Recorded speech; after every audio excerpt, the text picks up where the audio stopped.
Hey everyone, welcome to our podcast, Rich in Love. I'm Jake Maddock, I'm of course joined by my lovely wife, Mrs. Maddock. Guys, I'm a relationship coach. I've successfully helped thousands of people achieve a 10 out of 10. Today we're going to talk about social media in relationships. What are some rational expectations with your partner's online activities? What are the do's and don'ts and behavior in your partnership, and you can really establish healthy boundaries? What are some red flags to look out for, and what should you do when you notice them? Now, what happens? Your partner's gone through their accounts, the feed. Do you have an open phone policy? How does all that work? We're going to cover it soon. Guys, contribute to the discussion. Put your stuff in the comments, and if you really need help, book on a free call with me, okay? How do you think social media has changed the way of relationships? It hasn't. Oh, real? People use social media as a lame excuse for their lack of relationship knowledge. So if anything goes wrong in a relationship, it's Facebook's fault. What? Why would social? It's like blaming the TV or TV's fault our relationship is bad.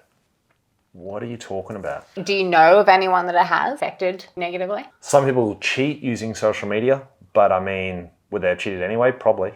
They probably would have found a different way. It's just an easy tool to use. But social media is a part of our life. I think not having social media is just silly. I think you just got to use it correctly. What do you think some common challenges? Yeah, so one of the first ones would be when to advertise on social media that you're a couple. Mm-hmm. Now, people say, well, we're in a 10 out of 10, but we're private, so we don't want to advertise it. By default, guys, if you're not advertising you're in a relationship with a particular person, you're advertising that you're single, okay? Now, what I usually recommend timeline-wise for a couple to post each other on social media and be official on social media and stuff, it's usually about 8 weeks. Do you think there can be any misunderstandings or anything if you don't follow through with that? Oh, 100%. Yeah. What could that present like? Well, if you don't post your partner on social media, they may feel like you're ashamed of them, don't want to be with them, and they don't really want to be in the relationship, and they're just doing it out of convenience and stuff like that. A lot of self-sabotaging type thoughts. So how would you prevent that from happening? Talking about it. Mm-hmm. Mainly. Lots of different ways to talk about it. So I have a hierarchy of communication, guys. You want to start with feminine communication. It's just nice talking. It'd be awesome if we shared this post together. It's a great post. We'd share it on each other's profiles. If that doesn't work, then you want to go down to probably hard conversations. Say, look, I really want to share this stuff on social media. You're not really doing it. Something holding you back, or you don't want to do that, and you have a proper conversation about it. Mm-hmm. And if they really don't want to advertise you after all that, well, they're probably not your ideal partner. A man's supposed to be really proud to be with you, so he'll want to share that he is. What if one party's not that into social media than the other one? That's okay. You don't have to post every day. Just put on there that you're in a relationship with that particular person. That's about it, really. Yeah. Do you think it's important to be completely transparent with social media and the habits around social media that you have? 100%. Yeah. One of the things I teach is complete phone transparency. Everyone's obsessed with passwords these days. It's absolutely ridiculous. I don't even have a password on my phone. What for? Everyone's got passwords, a million passwords and everything. Why? What's in there? What are you hiding? Your top secret worker? It's ridiculous. It's too many passwords. Even if they did have a password, do you think it's important that the partner knows? Because maybe you need a password on your phone to prevent children from going in or something. If you do have a password on your phone, which I don't think anyone should, but if you do, tell your partner what the code is. You know mine. I do. What do you think about one gender posting or commenting or liking or engaging with another gender that they're not romantically engaged with? Yeah. So a guy liking a girl's pictures and stuff like that. Yeah. Girls get very upset about this, and here's the thing to remember. If he follows 5,000 different people on Instagram or has 5,000 friends on Facebook or whatever the case may be, they're not all going to be men. Obviously, there's going to be some women in there. He may like the occasional photo. It only becomes a problem when the severity is really bad. So when you look at his feed and it's just all porn stars, for example, rubbish like that, OF girls, like the whole thing, that's obviously a pretty bad sign, a sign of immaturity. If he does follow someone you don't want him to follow, tell him, say, block that person, block that person, block that person. And he should say, yeah, no worries, easy. What if he comes back and says, it's none of your business? What if he goes the other way with it? That's very bad. Okay, so what would you then you do a hard boundary and say, no, it is a big deal to me. I need you to do it for me. Yeah. And if he still says no, you go, well, I can't be with you then. This is ridiculous. Yeah. You got to have strong boundaries, guys. Stand up for yourself. Your ideal partner will have, like, what's the big deal? Why can't he unfollow and delete those girls? It should be very easy to do. How would you recommend someone to set a healthy boundary around social media without it coming across as controlling? It's a lot of common sense stuff, I think.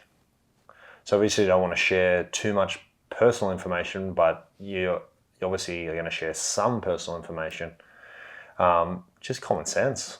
How would that person set a boundary with their partner though? Like, I don't expect you to post this. Yeah, so if they post something that's inappropriate, just say, hey, I don't really like that. Can you delete that post for me? Just like that. Super easy. Wham, bam, thank you, ma'am. Yeah, don't overthink it. Can you think of any green flags to look out for with someone using social media? Yeah, for sure. So I'd probably say the most healthiest social media is probably all motivational, inspirational sort of posts. Okay, so if you get with a guy and he follows heaps of educational and motivational or history and stuff like that, like good, feel-good posts, brilliant. That's fantastic. That's fantastic. Knowledgeable, improvement. 100%. Go for someone who has a lot of improvement. If their whole feed's full of debauchery and all this other garbage, don't waste your time. Are there any standout red flags? Yeah, so his feed's full of lots of gross stuff. If all his posts are super immature, okay, it's a reflection. People write their deepest thoughts on there. They think about something for a while and they write a funny thing on there, but it's a reflection of who they are at that stage of life. So if you're looking for someone who's wifey or husband material, they should act like that.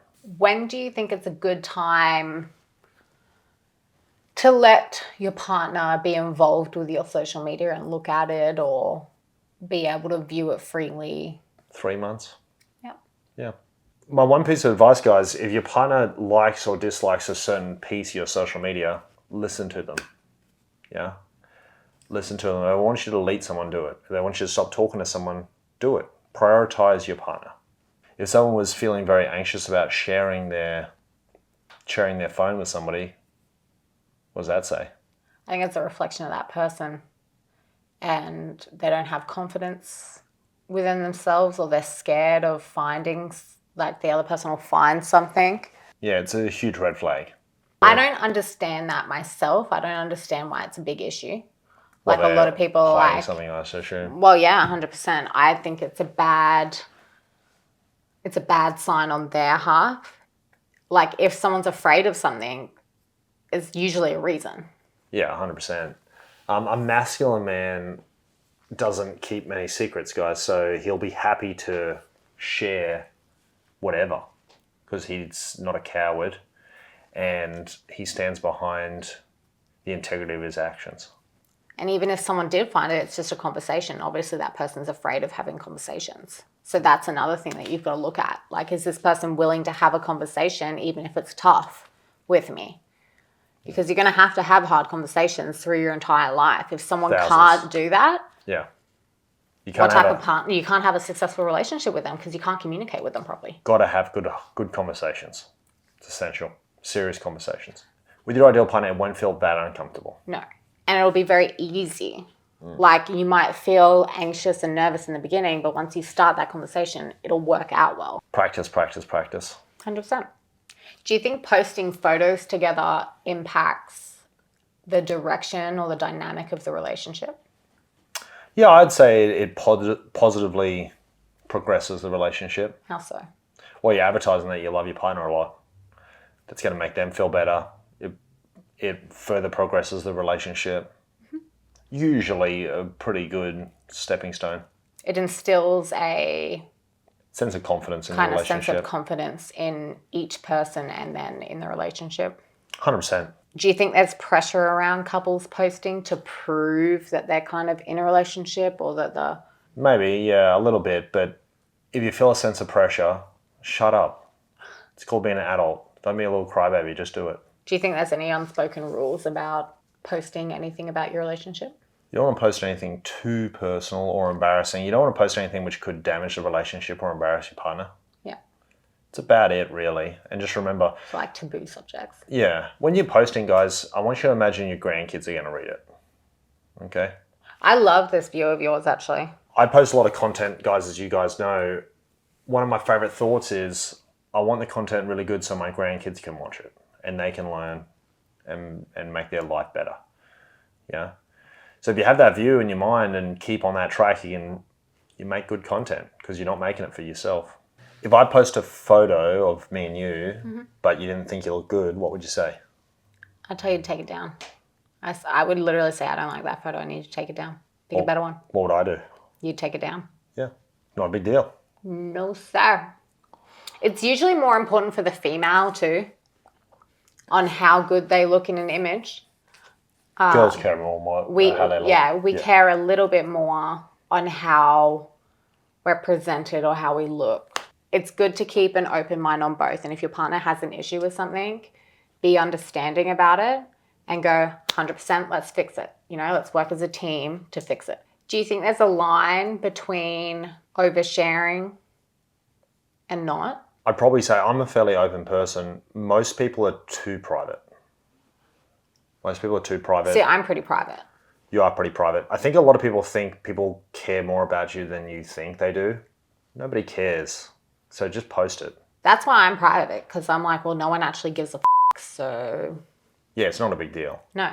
The only people in my life that actually matter properly to me are my family. Yeah, of course. Like in 100 years, no one's going to remember me, so... You don't want to take it too seriously. I never understood how people say, oh, some people feel bad because they look at Instagram and see people who are really successful and they feel jealous of that person, they feel bad about it and all this other rubbish.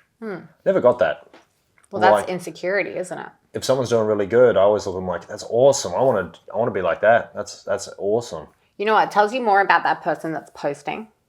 It tells you that they've got an amazing mindset on them and they have heaps of confidence and they don't care.